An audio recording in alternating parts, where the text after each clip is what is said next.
Vibrant Gujarat આવતીકાલથી શરૂ થઈ રહ્યું છે ત્યારે ઇન્ડેક્સ ટીવીના પ્રોજેક્ટ એક્ઝિક્યુટિવ સોનાલી આપણી સાથે છે।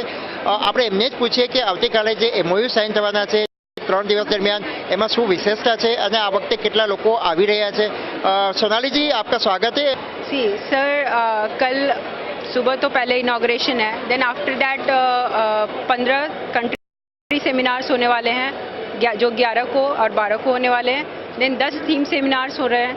सो उसमें ओवर 3000 से ज़्यादा लोग आने वाले हैं फ्रॉम डिफरेंट कंट्रीज।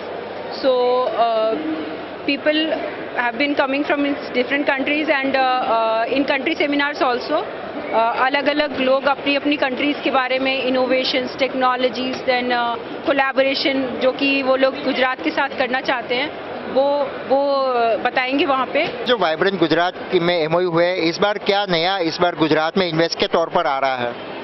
सर, बहुत सारी कंट्रीज़ हैं जो पहले भी एमओयू कर चुके हैं, बट इस बारी और ज़्यादा संख्या में लोग आ रहे हैं और और ज़्यादा एमओयू साइन होने के आसार में। इस बार फ्रांस की कंपनी पूरा डिफेंस को लेकर यहाँ पे एमओयू करने वाली है, तो क्या गुजरात अब डिफेंस में भी एक हब बनता जा रहा है? यस सर, हम तो यही कोशिश करेंगे कि गुजरात एक बहुत प्रेफर्ड डेस्टिनेशन हो जाए जहाँ पे लोग आके इन्वेस्ट करना चाहें।